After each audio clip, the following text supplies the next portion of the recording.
Welcome, Oleg. Good morning. Glory to Ukraine. Glory to heroes.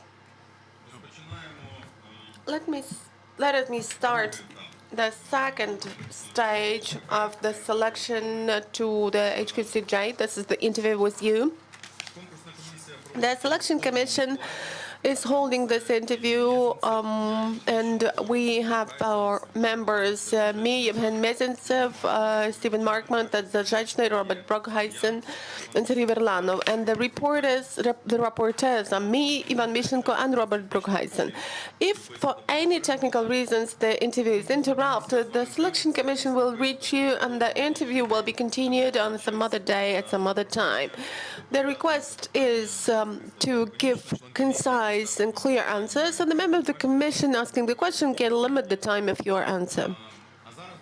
And now, let me give the floor to you. You have up to 5 minutes to tell us, and not just us, about your motivation for your participation in the selection procedure and about the ideas you have got on the functioning of the new HQCJ and probably the judiciary in general. Please, the floor is yours. Thank you, Ivan. Dear commissioners,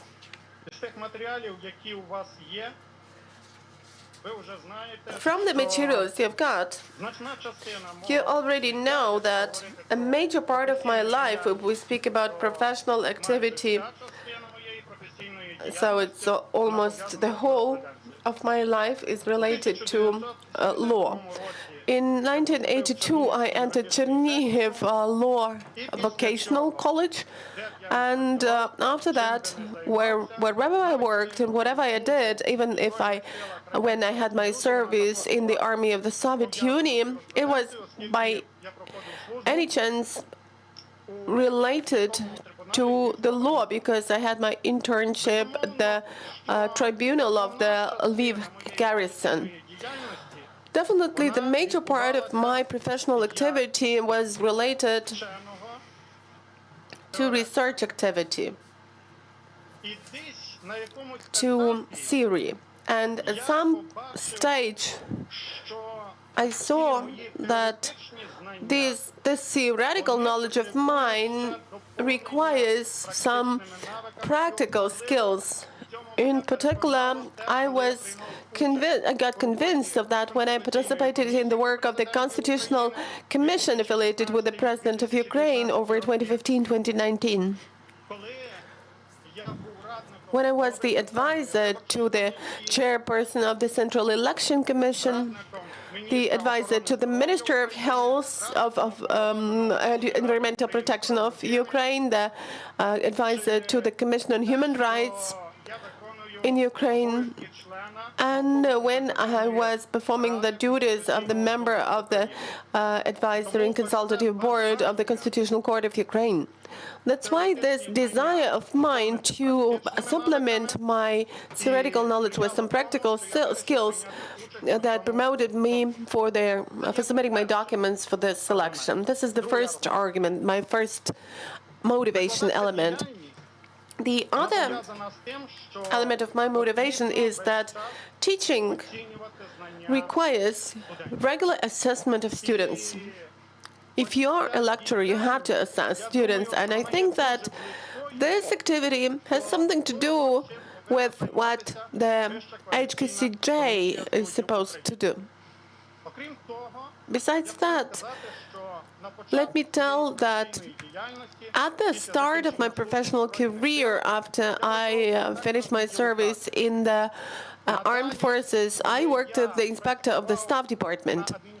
Then when I held some administrative positions, be it a dean of the faculty of law, or be it the head of the institute, or a chairperson of the department, I always had to hold different interviews with the candidates who wanted to work there.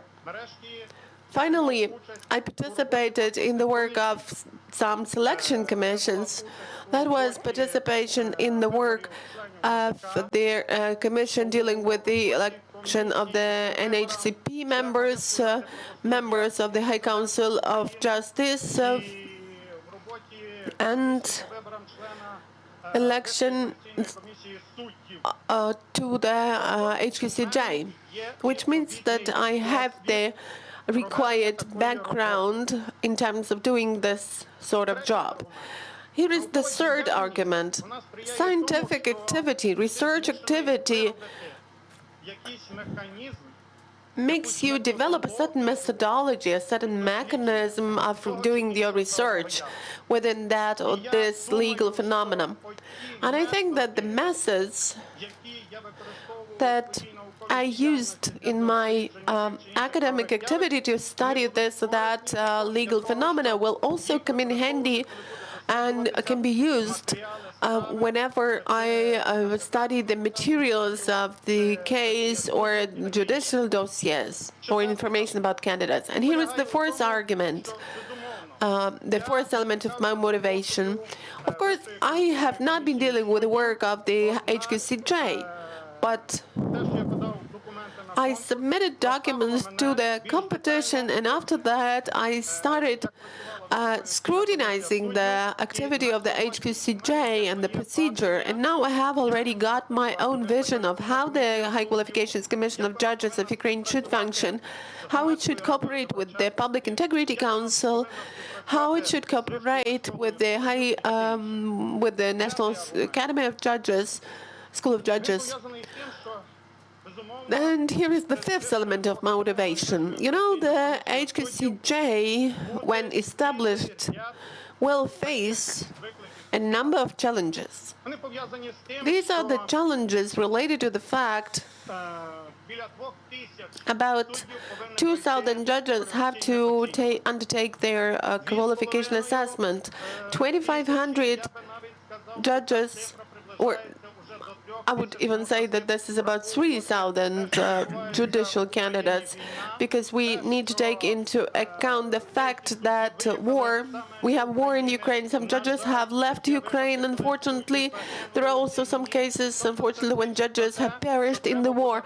And this prompts us that we will have to select about 3,000 judges. I mean, we will need to fill about 3,000 vacancies. 325 people are now holding judicial offices but are not performing their duties, and this is also the issue to be settled. We need to solve the issue related to the High Court on intellectual property, which means that the scope of work is going to really be extremely big for the HQCJ. And I think that the life experience I've got, the professional background I've got, and the willingness I've got to work for the sake of Ukraine and the Ukrainian nation will help me work within the HQCJ and cope with the task. I could actually focus on some other aspects, but I think that you will be asking questions and I will try and disclose information on those points. Thank you for attention. Thank you. Well, yes, of course, we will keep asking questions, and that's why we have gathered here. In your motivation letter, when you mention the operation of the HQCJ, you, let me quote, are writing that it's all about introduction of the new forms of work in the activity of the HQCJ. And here is my question. With due account of the European and American or US experience of organizing the work of similar institutions and legal traditions, if you could share more information to specify this statement, what kind of European and American experience do you mean, and do you consider to be useful and applicable in the work of the HQCJ? Thank you. Well, I could focus on the European experience because so far I don't have any specific view of the American experience. I would rather focus on the European experience now that we could use in the operation of the HQCJ. In particular, now we are having some discussions as to whether there should be some preferences for judicial candidates, depending on whether they depending on what positions they hold. And here we speak about assistant judges primarily, and we see that even domestic legislation has envisaged some preferences for assistant judges, for people who are holding the position of assistant judges, as far as their period of training in the National School of Judges is concerned.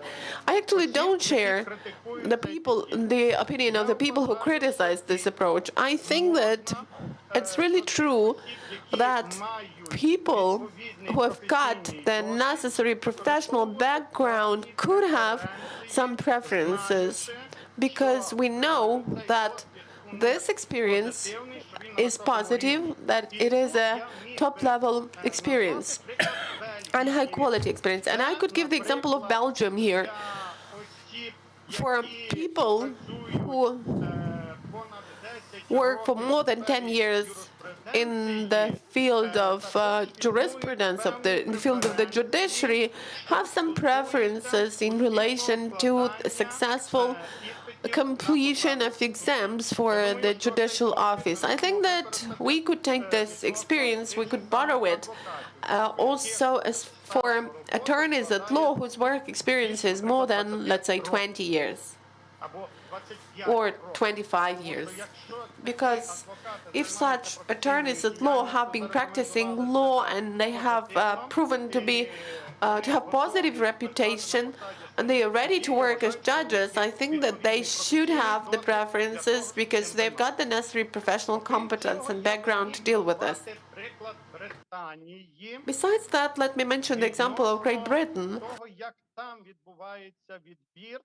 In respect of the selection to judicial positions, they take into account moral and ethical qualities of the personality. We could actually give different examples in this respect. In some countries, when they talk about moral and ethical qualities of a person, the approach is rather strict and rigid. Suppose if a person is divorced and has got married for the second time, the person is not allowed to participate in the selection for the judicial office. In some countries, the approach is more well-balanced, is more moderate, and they study the reason for the divorce.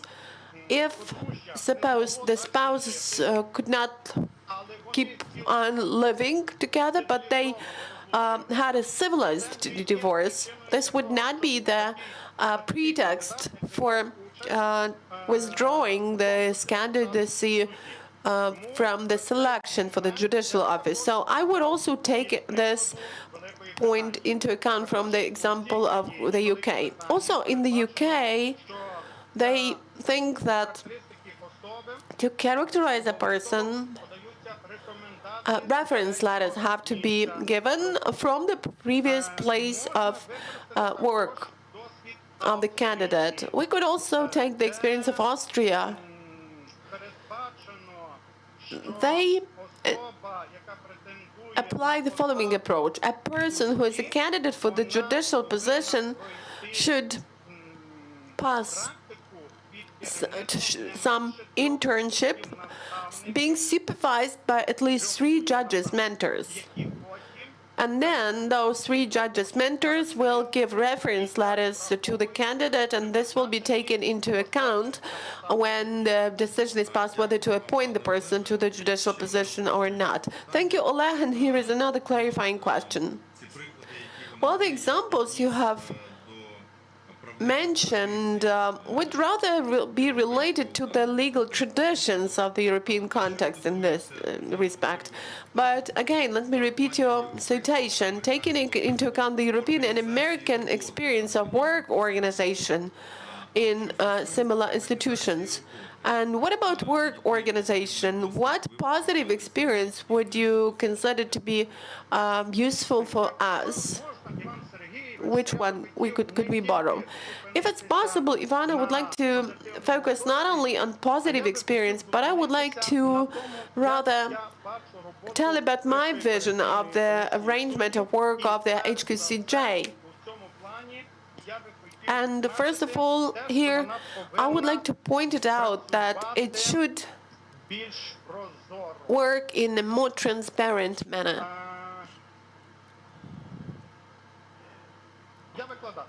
I'm a lecturer, and I also have to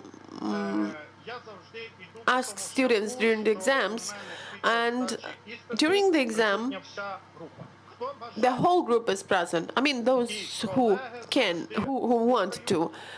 And this means that other students are listening to the answer of their fellow and can really evaluate whether the grade is objective, whether the assessment I make is objective. So I think that the same needs to be introduced into the work of the HQCJ. The discussion should be taking place in an open and transparent way. The voting should also be open. I think that we shouldn't have this so-called deliberations room. But for some cases, when you are discussing some sensitive points related to the rights and freedoms, for the rights and freedoms not to be violated. But just to clarify, did I get you right that, for example, we have qualification assessment, and here is for some appellate court of a certain region. So do you mean that all the judges undergoing qualification assessment should be invited at a time? And one judge is having this qualification assessment while all the others are listening to him. And then there comes the discussion, and all the members of the commission are present there, and they don't go to the deliberations room. Well, Ivan,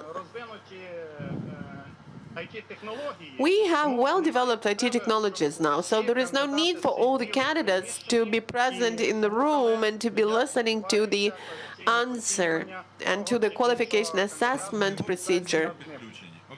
Okay, so everybody is staying in Zoom. All right. Yes. But not only them. Well, anyone could join if he or she is willing to, because I think that in this respect, the public society, civil society should also be engaged. We can see the role of civil society in the statehood, in the state development process. And the revolutions that have occurred in Ukraine occurred only due to the fact that the role of civil society in Ukraine is rather high, and civil society helped the Ukrainian people actually counteract the abuse of power in our authority. So I think that in this respect, we should also engage civil society representatives to assess, to evaluate a certain candidate.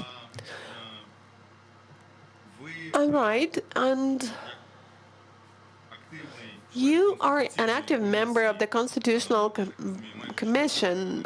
As far as I understand, you worked there for almost 4 years. So what is your evaluation of the law on the reform of the Constitutional Court, let's call it that way, which is now being actively criticized by the public, as far as I understand?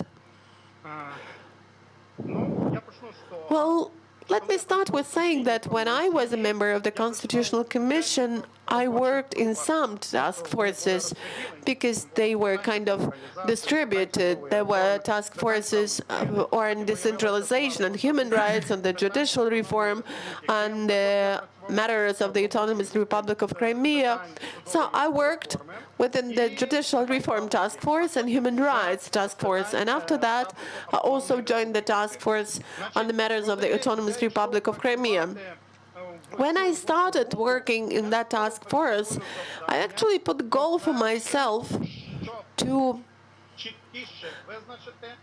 get a clear definition of the status of the Constitutional Court of Ukraine, since that was something I had to deal with, and since my PhD thesis was related to the status of the Constitutional Court, and since in my PhD thesis and then in my doctoral thesis I advocated the point of view of the supervisory and control branch of power, and I was trying to advocate the idea that the Constitutional Court is not included into the judiciary. It is a separate branch of power, and since the status of the Constitutional Court is regulated separately, then this is the institution that should be actually establishing the controlling and supervisory branch of power.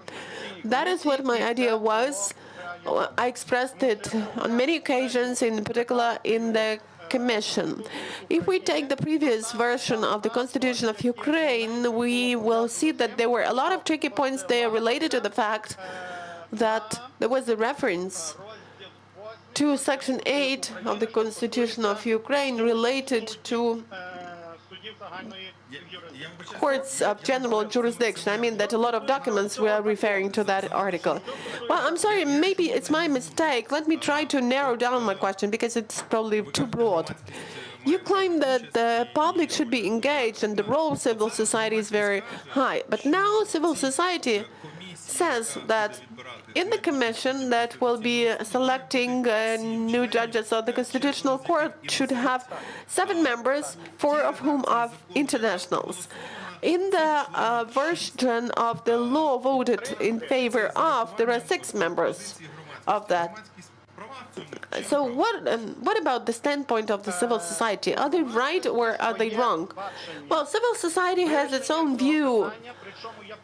And let me say that this vision changed, because at the beginning, right at the beginning, it was not the same. It was not that there should be 4 international and 3 domestic experts. And when the Venice Commission was giving its opinion of the draft law, there were no remarks on that point made. But later, the standpoint of the civil society changed in this respect.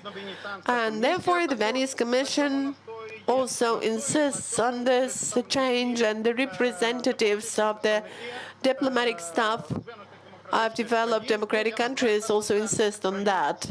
Well, first of all, G7 countries. On the one hand, if we see that the recommendation is to comply with this standpoint, we should agree, because recommendation is made for the sake of improvement.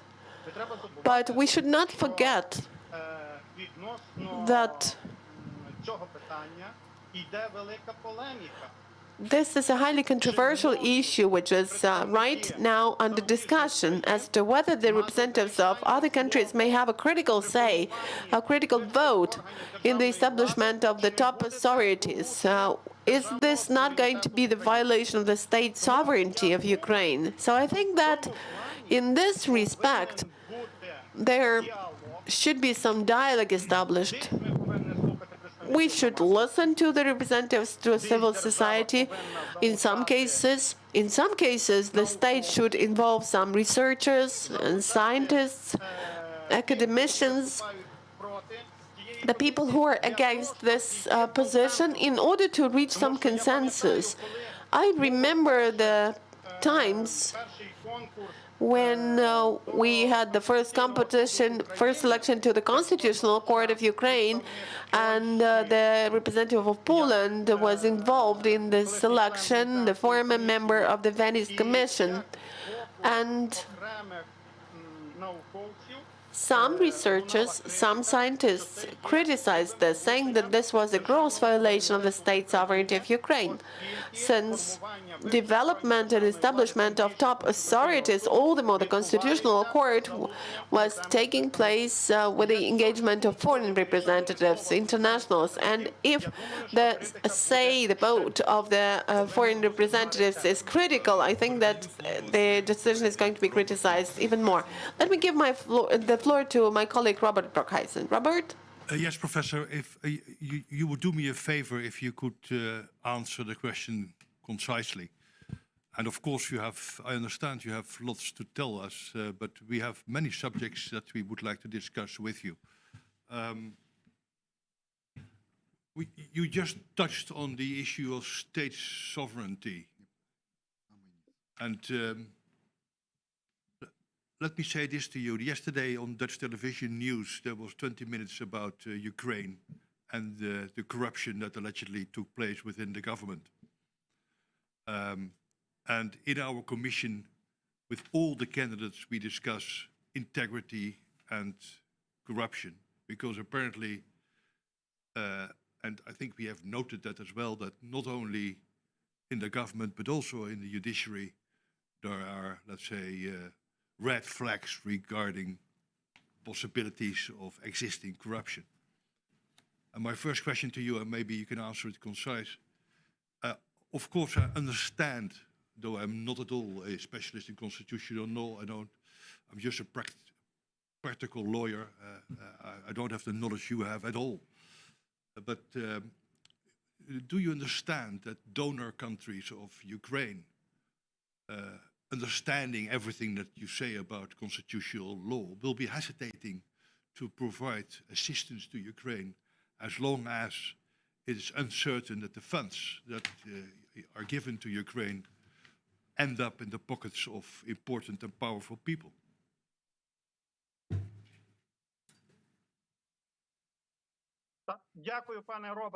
Thank you, Robert, for the question. I will try to be concise, take into account your remark. Though, you know, it's very difficult for a lecturer to do this, to give concise answers.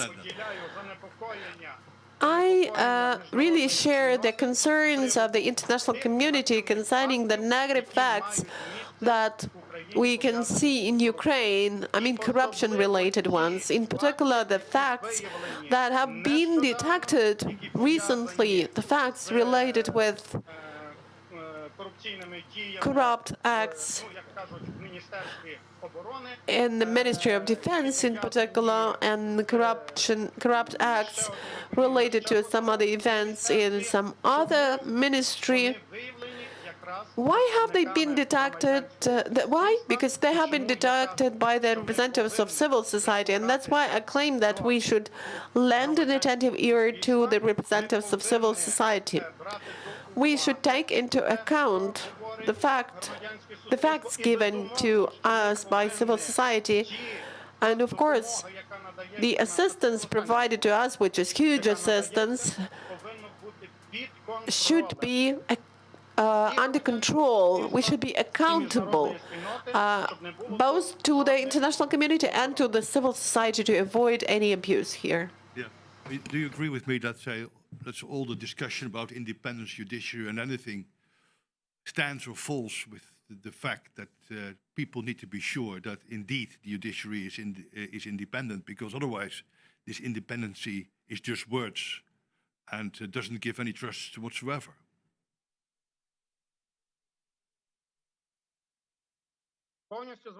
Yes, I fully agree with you, Robert. Okay. I don't know whether you have looked at earlier interviews we have done, but recently I've made several times an issue of candidates, judges driving in very big cars, and I have mentioned that it may be so that the view of the people is that the judges who should be independent do not look independent when they drive a Mercedes with a value of $100,000. And there was one candidate said that he or she didn't agree at all with my remarks in that respect, because he feels that judges are allowed to use and spend the money they have in any way they seem fit. What's your view on that?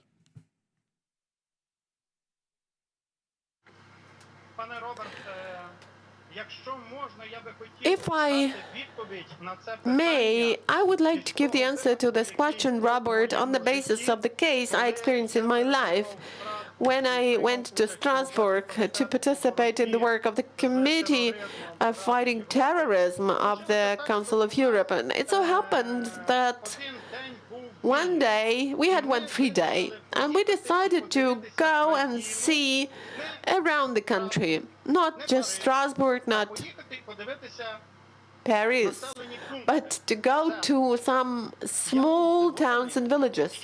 And I was really frustrated that I didn't see any luxurious houses there, and I didn't see any awful huts. Everything was pretty much the same. And then, when I had a talk with my colleagues from France, I asked them, what is it related with? Why is it so? And they said it would be considered to be indecent, unworthy. And I think that our Ukrainian society has not yet come to realize what is decent, what is not, and or what is proper and what is not improper. Even if you have some more property than other people have, you should behave decently and in a proper way to show your level of legal culture, your level of legal conscience, and generally your level of culture. That's why I disagree with the candidate who said that it's okay for judges to dispose of their money the way they want and buy cars like that. If you buy a car like that, you will be a judge who will be monitored in terms of integrity further on. Well, you wouldn't be surprised that I agree with your answer. Now you're seeking to become a member of the HQCJ, and the first obvious question after my last one is, what kind of a car are you driving?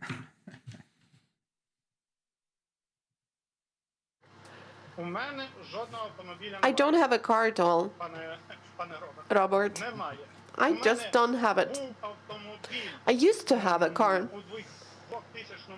In 2000, it was Renault Clio. And I was using it for about a year. And I saw that, somehow I do not derive pleasure from driving. I don't have the necessary skills. I don't like driving. That's why I sold the car. I didn't buy any cars after that, and I'm not willing to buy any other car now. Well, you don't need to buy a car because your mother-in-law, she has 7 or something very big cars which are owned by a company of hers. Are you using those cars?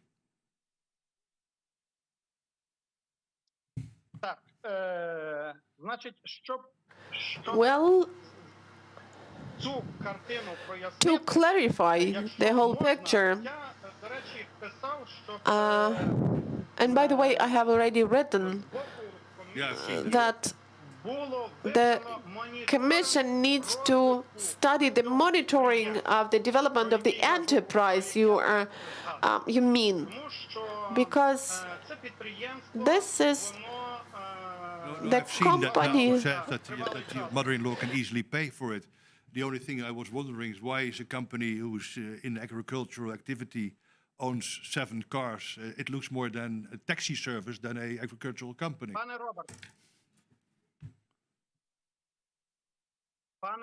Robert, I don't have anything to do with those cars, and the mother of my wife doesn't have anything to do with those cars, and my wife doesn't.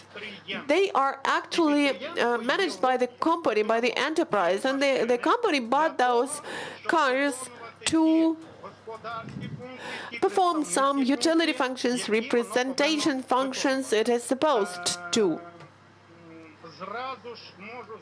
And let me mention it right away that some of those cars have been destroyed during the war because the village was under occupation for a period of time, and the cars have been destroyed. And I can also tell you that the cars were bought. Not only those cars were bought, but also some agricultural equipment and machinery items were bought for agricultural activity. And let me also say that I don't have anything to do with this enterprise, with this company. I have never been working there. I don't work there now because agriculture is a very specific type of activity, And you need to have professional skills, respective professional skills, of which I have none. That's why I never got involved in the work of this company. But my father-in-law is used to be a farmer. My brother-in-law is a farmer, but they don't use a Mercedes GLE 400 in their company or a BMW X4. What I saw in the information provided to us is that there was at certain moment a traffic violation taking place, and at that moment your wife was driving a BMW X4. You may have seen the information. So the cars, I expect it is a car which is owned by the company because there is an X4 BMW. Is that correct? Right, you are right. This was one of the cars that belongs to that enterprise. My wife, as the staff member of that company, was allowed to use the car for performance of functional duties.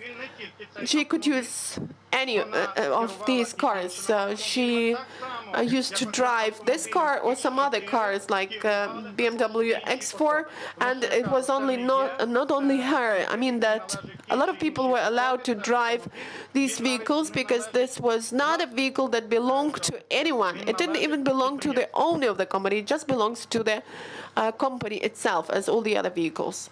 But if you go, let's say, to your mother-in-law or the company or to family members, or you have to travel, and you don't own a car, and you go together with your wife to a certain place, which car do you use?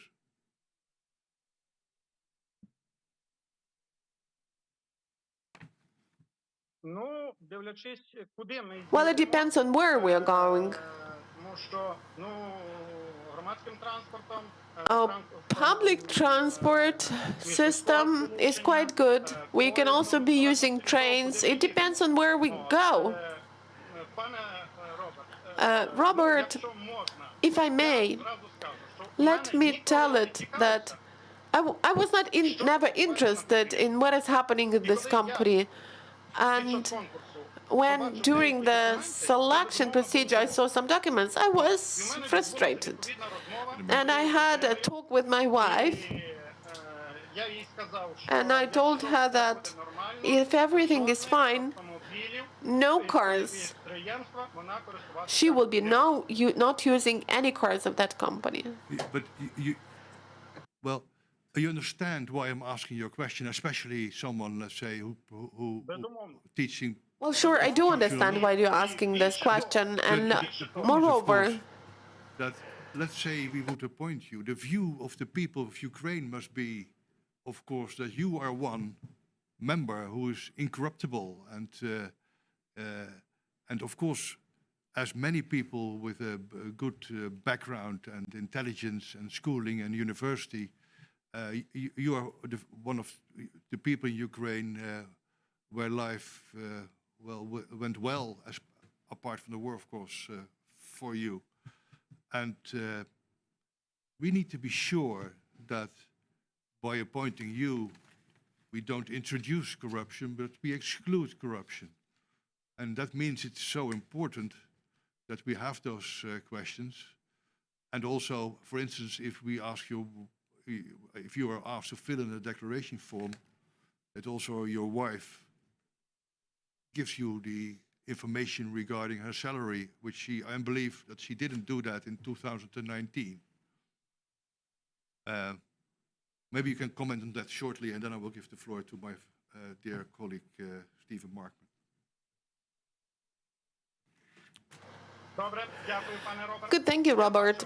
Yes, I saw that there were some remarks concerning the fact that I didn't indicate the salary of my wife for 2019. The selection for the HQCJ was announced in the 20th of December 2019. I was still thinking, hesitating whether to participate in the selection procedure or not, and then I still decided that I would. The timeline was limited, and when I started collecting all the necessary documents, including filling in the declaration, because I had never ever filled the declaration before. I mean, electronic declaration. I had been filling only paper documents, paper declarations.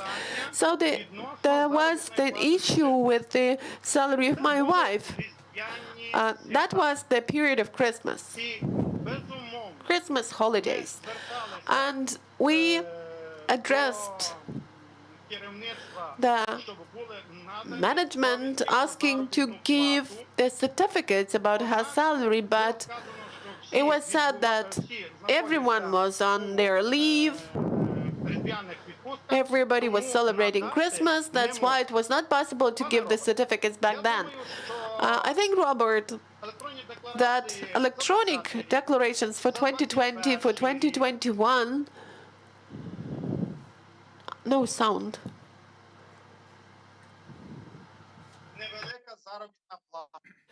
show that her salary is not high, because she was a lecturer at that time. And unfortunately, our lecturers do not get high salaries the way they do in your countries. That's why there was no willingness to hide something behind this non-declaration.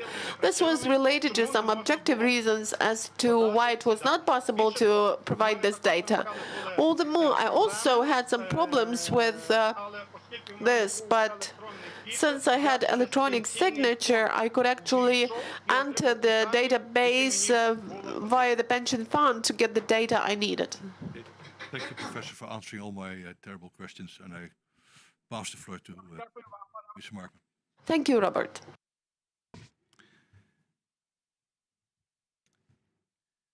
Professor, you have a very outstanding record of academic achievement, and we very much appreciate your participation in this competition. To be honest, I see you as a slightly better fit for the Constitutional Commission than the High Qualification Commission, but I think you also have much to contribute to the High Qualification Commission. Would you agree with my assessment that maybe you are just more perfect for the Constitutional Commission? I'm sorry, the Constitutional Court?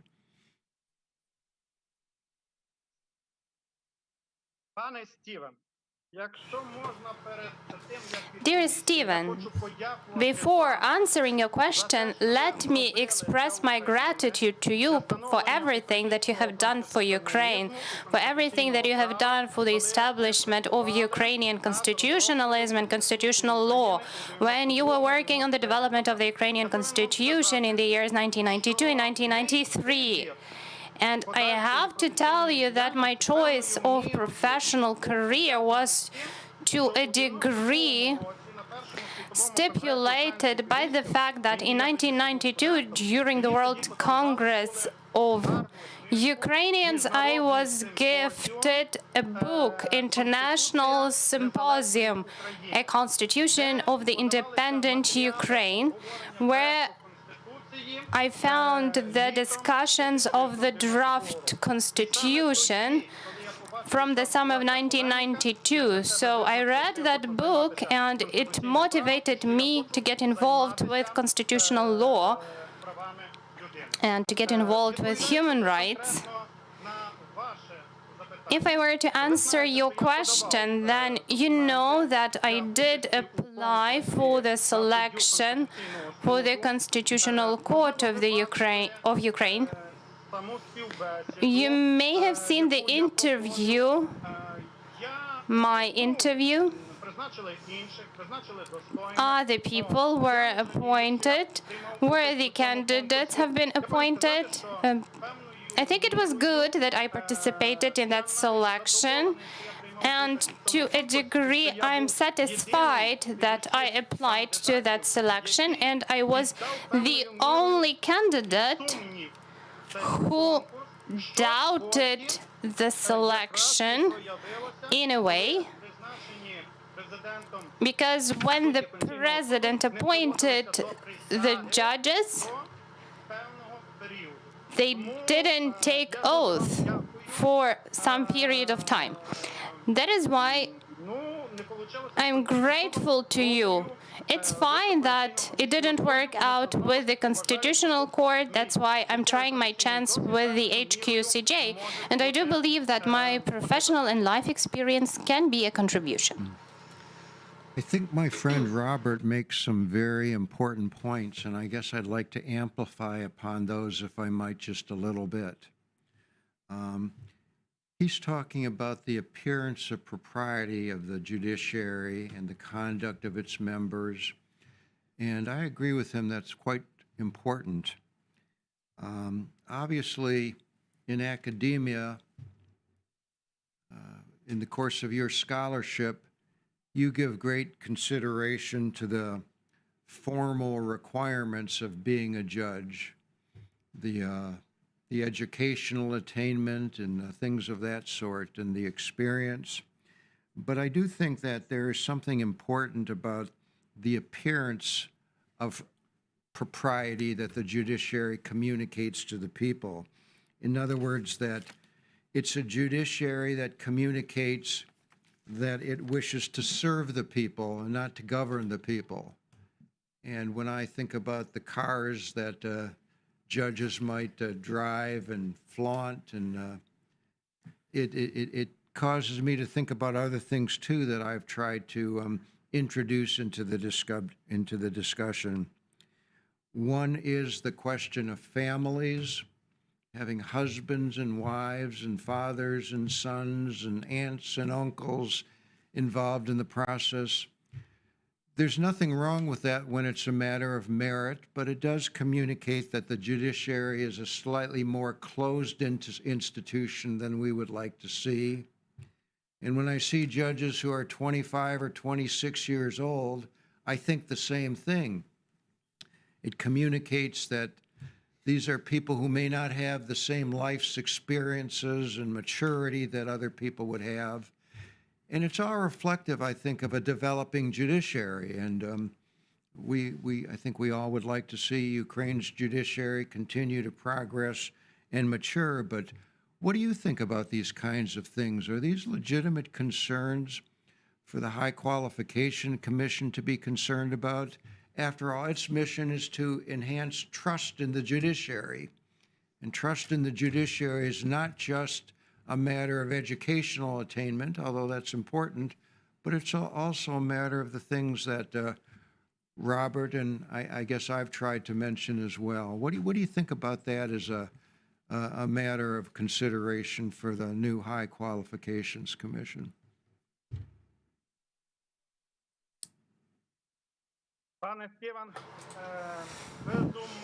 Dear Stephen, yes, of course.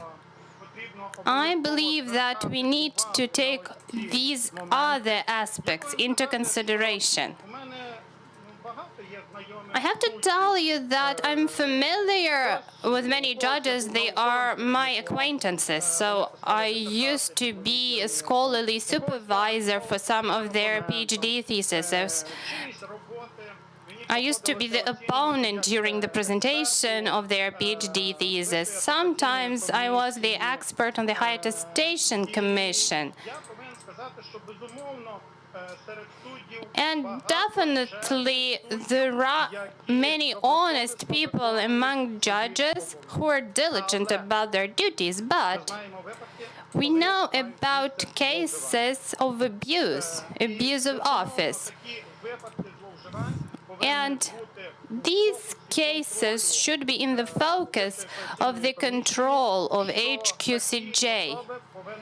And people like that should be monitored. Their integrity should be monitored. And if we have evidence that they lack the integrity, we should take respective measures with respect to these people. I don't know, maybe I was wrong, but when I was a member of the Constitutional Commission, I was able to implement some of my ideas, like inclusion of the prosecutor's office to the judiciary system.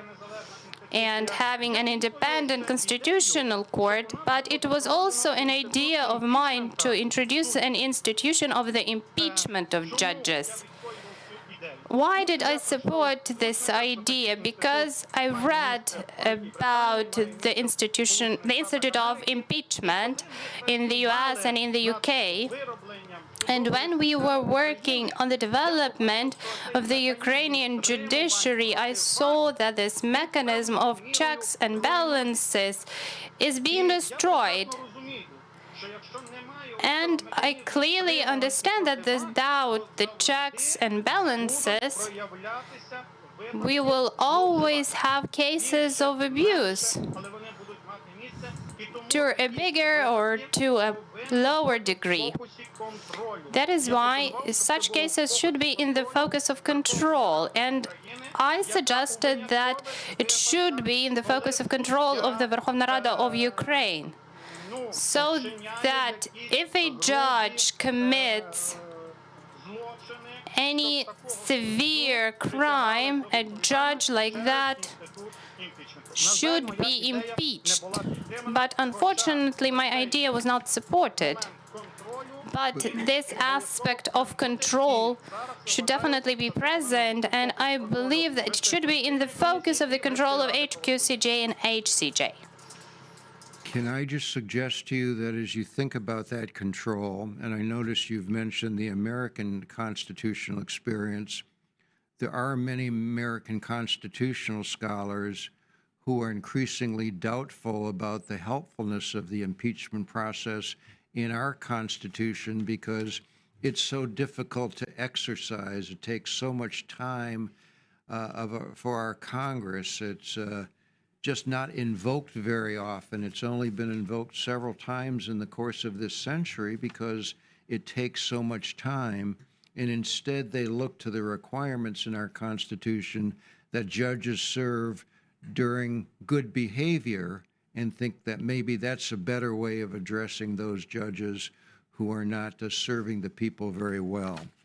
But that's just my counsel, but you're obviously very thoughtful on that, and I appreciate that, as you've been on other matters of reform. But let me ask you one more question, if I can, please, Professor. Your motivation letter is very good, but it's not as specific on issues of the High Qualifications Commission as it could arguably be. And I'm wondering, how much familiarity do you think you have with the specific regulations and methodology of the High Qualifications Commission? I understand you can't say everything in a letter of motivation, but do you feel that you have a good grasp of those issues?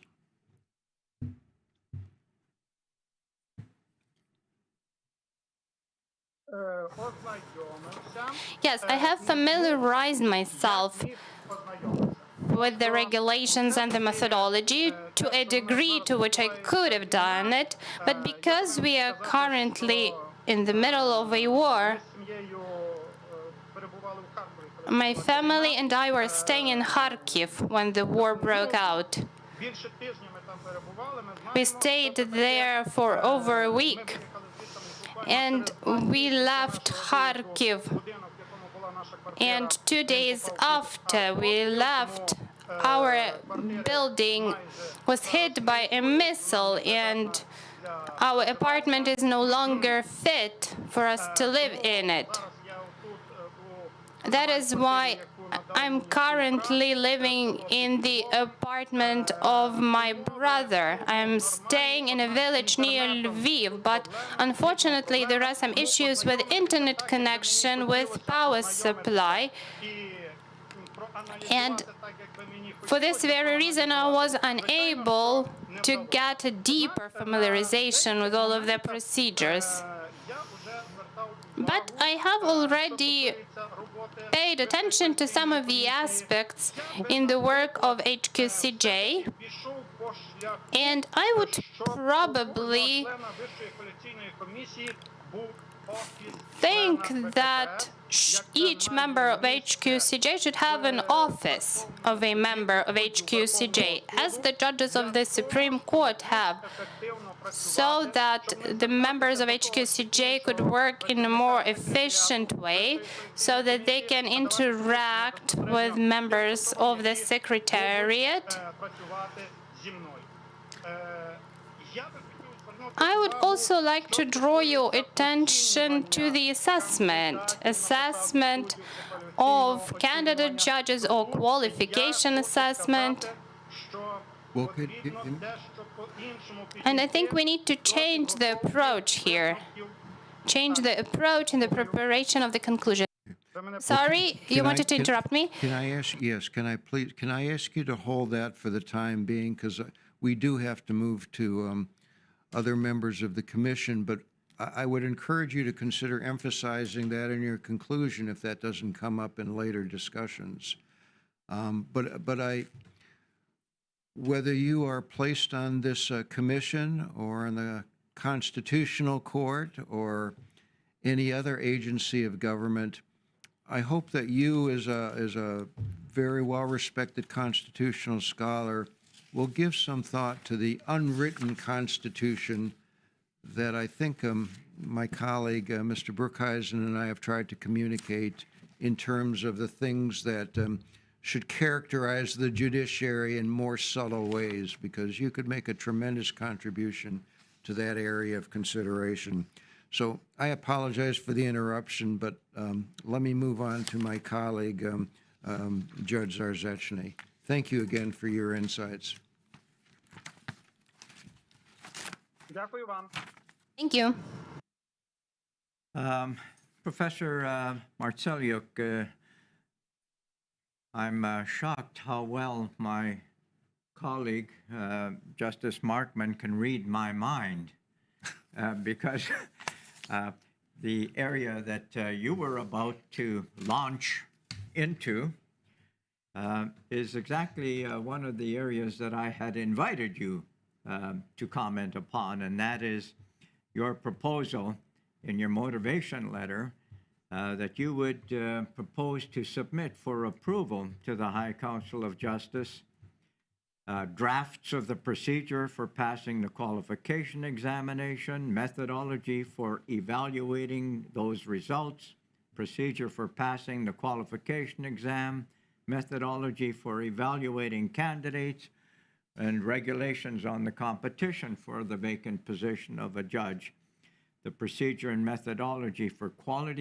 qualification evaluation, for judicial profile, and qualification assessment. That, to me, sounded very much like you have very wide-ranging recommendations for changes to the work of the HQCJ. While that may all be well and good, your comments do suggest to me that you understand well the rather extraordinary workload that is going to have to be faced by the High Qualification Commission of Judges. And it will be, I think, challenging enough to utilize some of the existing regulations, procedures, processes of the HQCJ just to get that work done in a timely fashion. So I wonder about the practicality of your suggestion that there should be a wholesale complete revision, as I read your proposal, of virtually all of the documentation and processes of the HQCJ. Can you comment on that, please?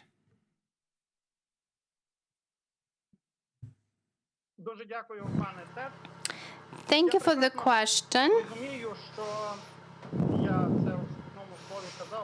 I clearly understand, and I mentioned that in my introduction, I understand what the challenges for the new HQCJ are going to be. That is why we will have to specify the priority tasks and then decide about the day-to-day operations of HQCJ. If we talk about priorities, in my opinion,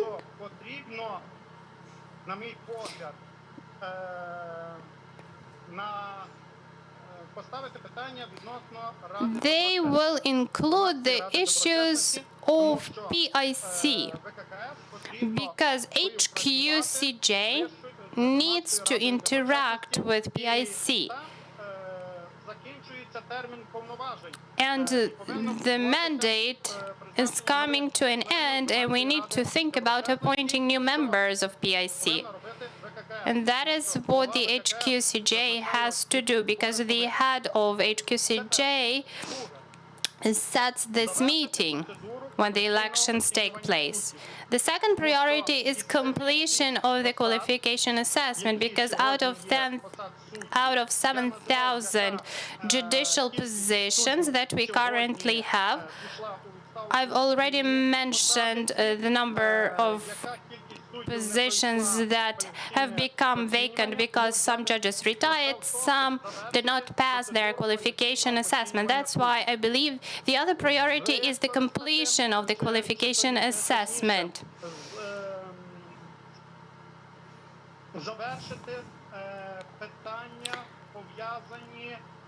We need to decide on the issues connected with the status of judges who don't have the mandate. Then we need to organize the selection for the judges of appellate courts, because I know that the situation is the most difficult with these courts.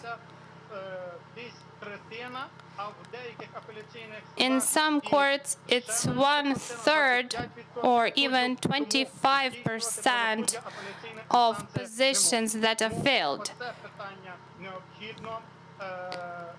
That is why that's also something that we have to consider. Perhaps we should also complete the procedures with creation of the High Court of Intellectual Property. But when we had the discussion with regards to high specialized courts within our Constitutional Commission, we did not discuss the High Court for Intellectual Property. And if I ask myself the question as to whether we need this court today, or maybe we should delegate these cases to other courts, like civil courts or commercial courts, that's up for debate. But if the political decision has been made to create this court, then it means that we need to finish the selection that we have already started. These should be the priorities. And then, in parallel, we continue working to improve the regulations, the documentation, and the operational procedures of HQCJ. And as I've mentioned, I have my vision with regards to all of them, because it is my belief that the conclusions that HQCJ makes with regards to integrity of judges must be motivated. They should clearly specify why the candidate has gotten the score they have gotten. So we need to set out some steady criteria or even markers that explain why some points have been deducted. It's not just about lack of integrity. It should be specified. For instance, property was not declared. This results in deduction of this amount of points. Property of family members not declared, another deduction, and so on and so forth. And At the very beginning, we need to establish cooperation with international donors and law enforcement bodies, because property that candidate judges or judges have is not always located on the territory of Ukraine. It may be property that they own abroad, and we need to have all the information in order to be able to assess integrity of a candidate judge or a judge. All right, thank you, Professor. I think you pretty well summarized all of the, or a good number of the suggestions that many of the candidates have provided to us for changes and improvements to the operations of the HQCJ.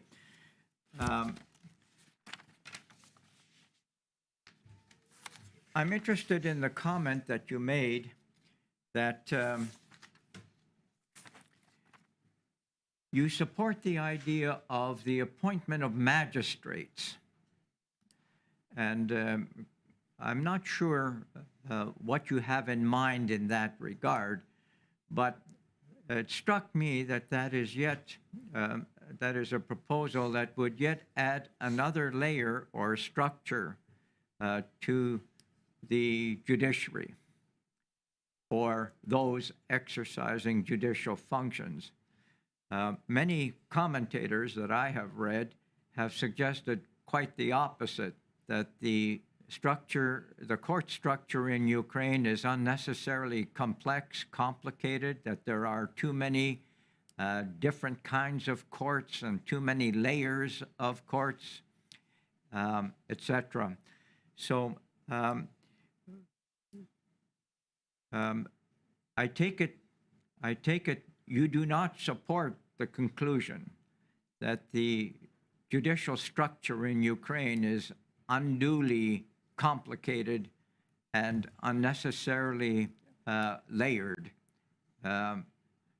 Otherwise, I don't think that you would be recommending the introduction of yet another layer of decision-making authority. I'd be interested in your comments about that.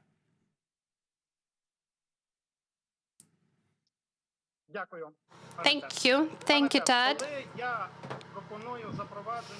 When I was suggesting the introduction of the Institute of a Magistrate, this proposal of mine is founded in the tradition that we have in our Ukrainian statehood. We used to have magistrates in Ukraine before the Soviet times.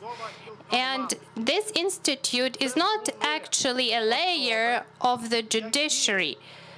Those were people, the magistrates were people who were working in the village or in a specific urban settlement, and they were performing the function of reconciliation. And these people enjoyed authority among both parties.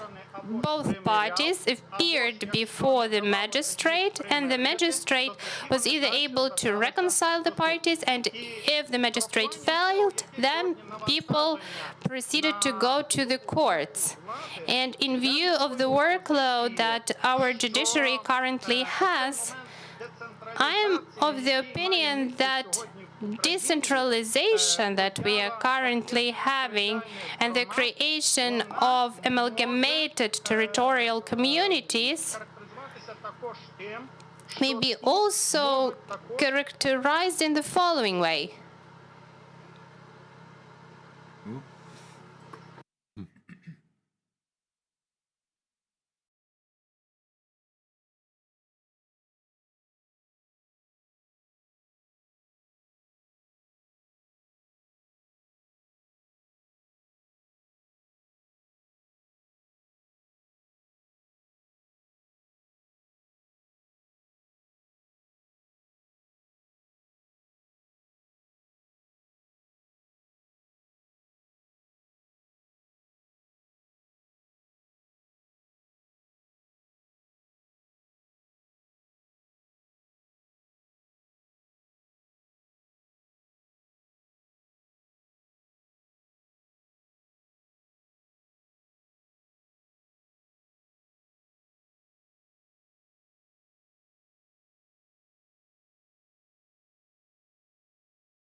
The connection has been restored.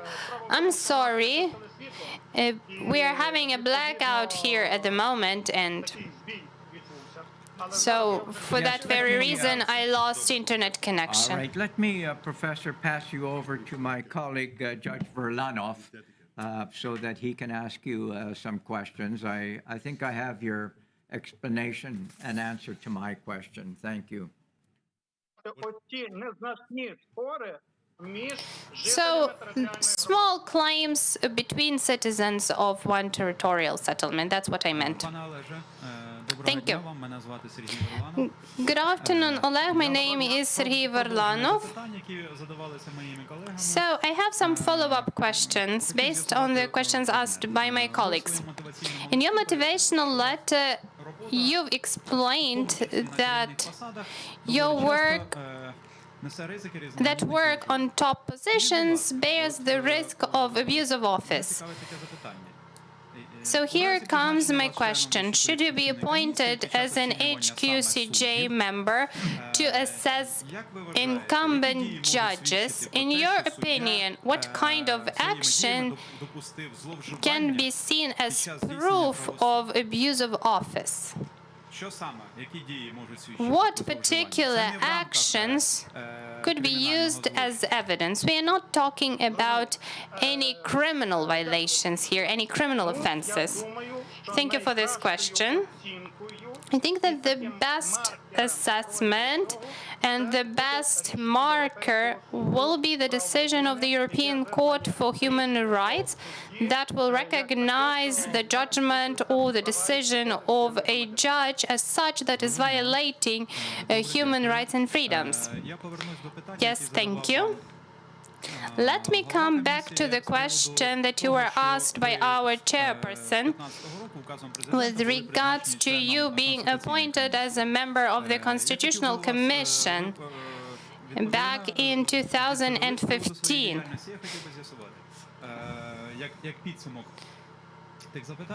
So to summarize the questions previously asked, in your opinion, what were you able to accomplish and what were your failures? But please be brief. Thank you for this question. I have already answered to a degree, so we were able to decide on the status of the Constitutional Court, the issue of the status of prosecutor's office, because we used to have a separate Section 7, now we no longer have the Section 7, and the articles dedicated to the status of the prosecutor's office are part of the section on justice. What we failed to do was the non-introduction of the Institute of Impeachment of Judges and the introduction of magistrates. It was relevant at the time because a different group was working on the issue of decentralization, and I was thinking that if we were to have those amalgamated territorial communities, we could consider the previously existing practice of the Ukrainian state to introduce magistrates. That's if I'm being brief, because we had some heated discussions on other issues as well. Thank you. Thank you very much for your answer. I'm now passing the floor to Yevhen. Yevhen, you're welcome. Thank you, Sergei. Good afternoon, dear candidate. My name is Yevhen Mezentsev. I, as a person who is not knowledgeable in many spheres, like to talk to intelligent people out of sheer curiosity. So you've mentioned that you studied the judiciary of the US and the UK. For instance, in the US, and it should be known to you as a constitutional expert, the jurisdiction of constitutional courts is actually delegated to the Supreme Court. And you mentioned that at the beginning of our interview that you'd like to review the status and the role of the Constitutional Court, maybe have it placed outside of the judiciary. Would you consider it expedient or at least feasible to include the competence of the Constitutional Court to the competence of the Supreme Court, have a separate chamber. And then the question of the selection of people who will be hearing constitutional cases will be unified with the general rules of selection. It means that there will be special checks, control from PIC, several rounds of checks and control tests by HQCJ, which will result in a uniform approach towards the selection of judges and towards reviews of their professional competence and integrity. Do you think this is a feasible scheme, or is it something that I'm making up? Thank you. This is not something that you're making up, really. The thing is that when this institute was introduced, it was first introduced as a Committee of Constitutional Analysis back during the Soviet times. And when Ukraine became independent, we were faced with the issue as to the model of constitutional justice that we had to select. There are two classic models: the American one, where the Supreme Court has this mandate, and there is the European model, where we have Hans Kelzner, who said that a specialized institution had to be set up that would deal with the issues of constitutional matters, compliance of laws with the Constitution and the interpretation of Constitution. That is why we've had heated debates between scholars and politicians with regards to the model that we could choose. And each of those models has sub-models. So we have the American model, but there are other countries within this model. And within the European model, there are other sub-models where we have a different distribution, different level of mandate, where constitutional courts can only say that a law is not constitutional and the law can be cancelled or abolished only by the institution that adopted it. But we finally stopped our discussions and decided to have a constitutional court. And in 1992, we had the first version of the law on the constitutional court. The first president was elected Mr. Yuskov, a well-known constitutional law expert. Unfortunately, he is now deceased.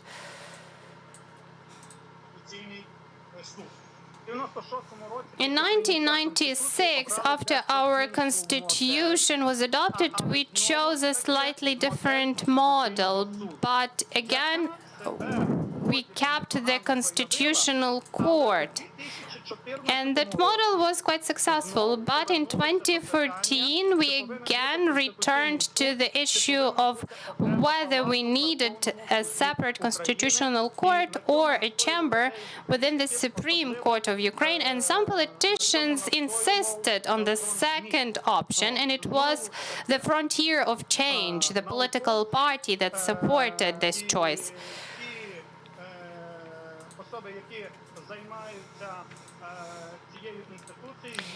And the people who were studying the issue, they insisted that we needed to have a constitutional court. Yes, that's clear. I see that you are a scholar and you can talk for hours and hours and hours, but your interview is coming to an end, and I still have some questions for you, so let me ask them first. Here is a personal question. So in 2016, your wife acquired in Kharkiv the apartment 64 square meters. And the purchase agreement sets the value in dollars for our colleagues to know what it is. It is $17,700, which is almost 18. Before the war of 2022, the market appraisal of this apartment, a similar apartment, would be at least 4 times higher. On average, 4 times higher. What is the reason for such low value indicated in the contract? Was it kind of agreement? Was it some semi-destroyed apartment in need of repairs, or why? Why was it so? Можу пояснити тим. Я, до речі, I can explain it, and by the way, I had to specify all these details with my wife because it was her who had been dealing with this, and I already worked in Kyiv back then. I just came for the weekend. So she did not buy the apartment. She bought the right of ownership of the apartment the moment the construction was already only starting. That was the construction, new construction site. And of course, back then, the prices were lower. Well, of course, it was lower. There is no corruption component here because when the building was already constructed and we saw a parking space, you can see that we paid much more than for the apartment. Yes, we've got the information. You, as the researcher, definitely face some scientific articles on a daily basis. It's like essays. And when holding selections, essays used to be one of the elements of assessment of judicial candidates. I mean that the judge has to prepare an essay from 50 to 70 pages in a given topic, and after that, the content of the essay was to be assessed by the commission at the interview. Under the current conditions, when the level of control over plagiarism is rather high, would not it be expedient to introduce into the HQCJ procedures the essay, which is written in advance before the competition, and then the members of the HQCJ would assess the candidate in terms of cohesion and coherence of the ideas, building a logical structure and provision of information in a scientific approach. What would you think of this?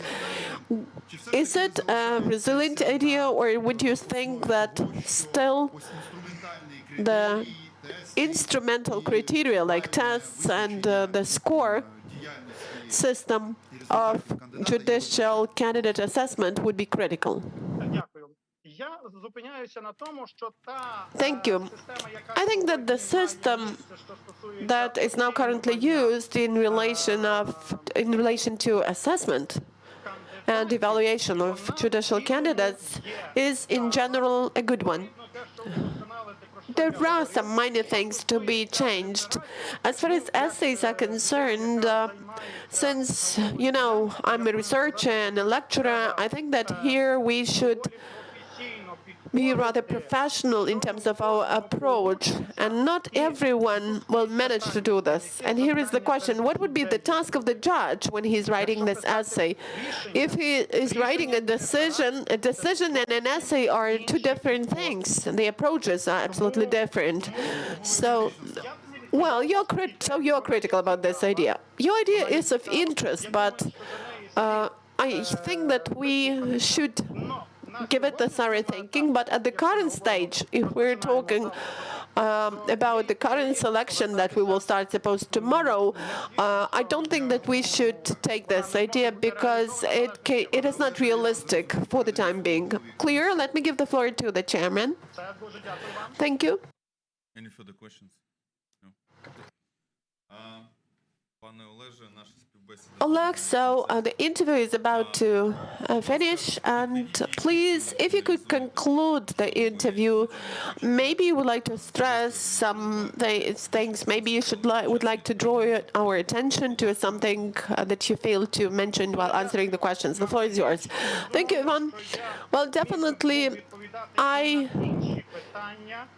could give answers to other questions, in particular the questions related to the PSC, cooperation with the National School of Judges.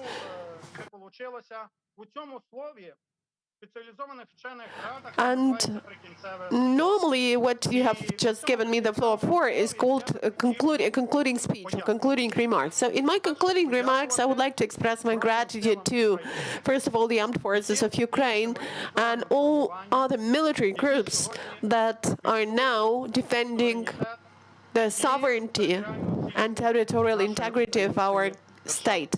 Подякувати їм за I would like to express my gratitude to them for their bravery, for their courage, for their heroic те, що хоча б activity, мова, але ми маємо можливість because it's due to them that, though in such conditions, but we still have a chance to have this interview. Secondly, let me express my gratitude to the international community for the assistance provided by it to Ukraine у боротьбі in the fight with the Russian aggressor. в особі пана Теда, The international community is represented here by Ted, Robert, Stephen.